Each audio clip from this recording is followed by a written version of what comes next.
Hello guys, welcome back to foodie friends. ಇವತ್ತು ನಾನು ಒಂದು ಚಿಕನ್ ಸೂಪ್ ಅಂದ್ರೆ ಚಿಕನ್ ಶೋರ್ಬಾ ಮಾಡ್ತಿದ್ದೇನೆ. ಅಂದ್ರೆ ಇದು ಇಂಡಿಯನ್ ಸೂಪ್, ಚೈನೀಸ್ ಅಲ್ಲ.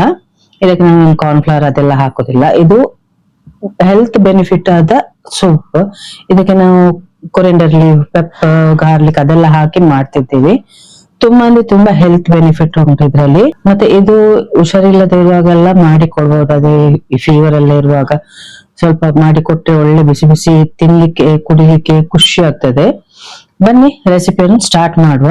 ಸಿಂಪಲ್ ಅಂದ್ರೆ ತುಂಬಾ ಸಿಂಪಲ್ ರೆಸಿಪಿ, ಬೇಗನೆ ಆಗ್ತದೆ ಕೂಡ. ಬನ್ನಿ ನೋಡುವ ಹೇಗೆ ಮಾಡುದು ಅಂತ. ನಾನಿವತ್ತು ಚಿಕನ್ ಶೋರ್ಬಾ ರೆಸಿಪಿ ಮಾಡ್ತಿದ್ದೇನೆ. ತುಂಬಾ ಅಂದ್ರೆ ತುಂಬಾ ಸಿಂಪಲ್ ರೆಸಿಪಿ, ಆದ್ರೆ ಅಷ್ಟೇ ಹೆಲ್ದಿ ರೆಸಿಪಿ ಇದು. ಬಿಸಿ ಬಿಸಿಯಾಗಿ ಮಕ್ಕಳಿಗೆಲ್ಲ ಮಾಡಿ ಕೊಡಬೇಕು. ತುಂಬಾ ಅವ್ರಿಗೆ ಹೆಲ್ತ್ ಬೆನಿಫಿಟ್ಸ್ ಉಂಟು ಇದರಲ್ಲಿ. ಬನ್ನಿ ರೆಸಿಪಿಯನ್ನು ಸ್ಟಾರ್ಟ್ ಮಾಡುವ. ಮೊದಲಿಗೆ ಒಂದು ಮಸಾಲ ಗ್ರೈಂಡ್ ಮಾಡ್ಲಿಕ್ಕೆ ಉಂಟು.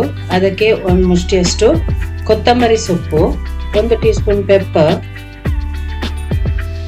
ಕಾಳುಮೆಣಸು, ಒಂದು ಚಿಕ್ಕ ಪೀಸ್ ಜಿಂಜರ್, ಮತ್ತೆ ಸ್ವಲ್ಪ ಬೆಳ್ಳುಳ್ಳಿಯನ್ನು ಹಾಕಿ,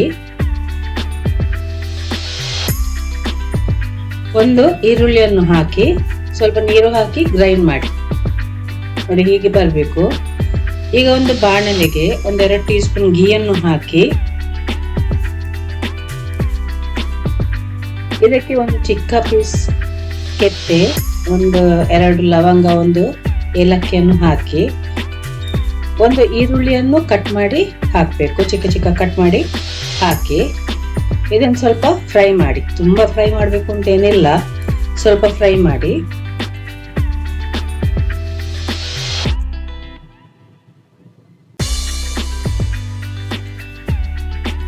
ಇಷ್ಟುವರೆಗೆ ಆಯ್ತಲ್ಲ ಫ್ರೈ. ಈಗ ಇದಕ್ಕೆ ಚಿಕನ್ ಅನ್ನು ಹಾಕಬೇಕು.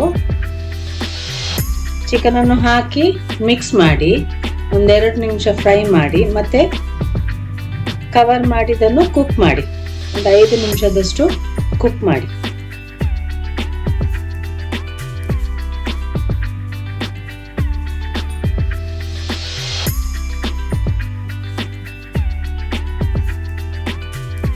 ಐದು ನಿಮಿಷ ಕುದಿತಾ ಉಂಟು.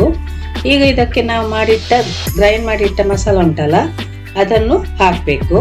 ಮತ್ತೆ ಮಿಕ್ಸಿ ಜಾರನ್ನು ತೊಳೆದು ಅದರಲ್ಲಿ ಸ್ವಲ್ಪ ನೀರನ್ನು ಹಾಕಿ,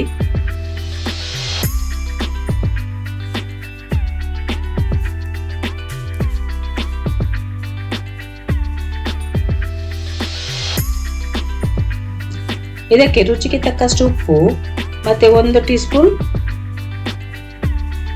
ಹಳದಿಯನ್ನು ಹಾಕಿ ಮಿಕ್ಸ್ ಮಾಡಿ, ಕವರ್ ಮಾಡಿ ಕುಕ್ ಮಾಡಿ. ಇದು ಕೂಡ ಈಗ ಒಂದು 10-15 ಮಿನಿಟ್ಸ್ ಅಟ್ಲೀಸ್ಟ್ ಕುಕ್ ಆಗಬೇಕು. ನೋಡಿ ಇಷ್ಟುವರೆಗೆ ಕುಕ್ ಆಗಬೇಕು.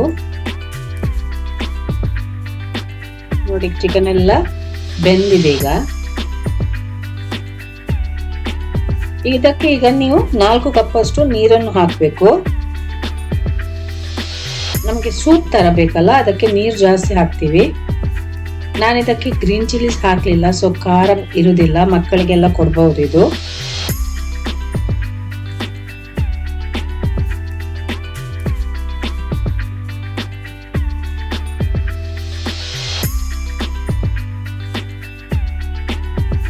ನಾಲ್ಕು ಕಪ್ ನೀರು ಹಾಕಿದ ನಂತರ ಇದಕ್ಕೆ ಒಂದು ಲಿಂಬೆಯನ್ನು ಹಿಂಡಿ ಮಿಕ್ಸ್ ಮಾಡಿ, ಇದನ್ನು ಕೂಡ ಒಂದು 15 ನಿಮಿಷದಷ್ಟು ಕುಕ್ ಮಾಡಬೇಕು. ಒಳ್ಳೆ ಬೇಯಬೇಕು ಇದು.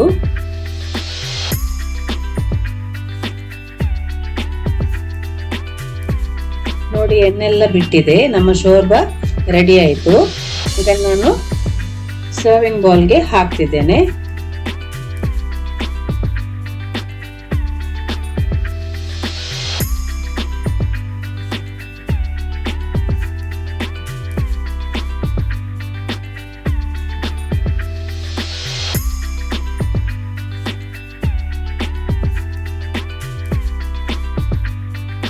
ಇದಕ್ಕೆ ಈಗ ಸ್ವಲ್ಪ ಕೊತ್ತಂಬರಿ ಸೊಪ್ಪನ್ನು ಗಾರ್ನಿಶಿಗೆ ಹಾಕಿ ಮತ್ತೆ ಸರ್ವ್ ಮಾಡಿ.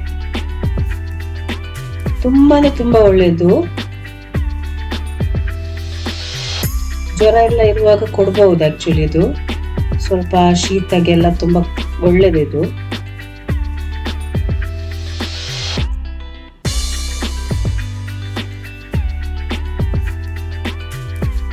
ನೋಡಿ ಎಷ್ಟು ಚಂದಾಗಿ ಬಂದಿದೆ.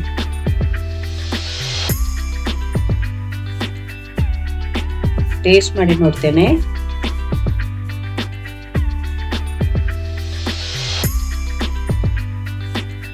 ಸೂಪರ್ ಆಗಿ ಬಂದಿದೆ. ಟ್ರೈ ಮಾಡಿ ನೋಡಿ. ನೋಡಿದ್ರಲ್ಲ ಎಷ್ಟು ಸಿಂಪಲ್ ಉಂಟು ರೆಸಿಪಿ, ಯಾರಿಗೂ ಮಾಡಬಹುದು. ನಾಳೆ ಸಂಡೇ ಅಲ್ವಾ, ಒಂದ್ ಸ್ವಲ್ಪ ಮಾಡಿ ನೀವು ಮನೆಯವ್ರಿಗೆಲ್ಲ ಕೊಡಿರಿ. ಮತ್ತೆ ನಂಗೆ ಕಮೆಂಟ್ ಹಾಕಿ ಹೇಗೆ ಆಗಿದೆ ಅಂತ. ಈ ವಿಡಿಯೋ ಇಷ್ಟ ಆದ್ರೆ ಲೈಕ್ ಮಾಡಿ, ಶೇರ್ ಮಾಡಿ, ಸಬ್ಸ್ಕ್ರೈಬ್ ಮಾಡಿ. ಎಲ್ಲರಿಗೂ ಶೇರ್ ಮಾಡಿ. ಮತ್ತೆ ಯಾರೆಲ್ಲ ಸಬ್ಸ್ಕ್ರೈಬ್ ಆಗಿಲ್ಲ ಪ್ಲೀಸ್ ಸಬ್ಸ್ಕ್ರೈಬ್ ಆಗಿ. Thank you.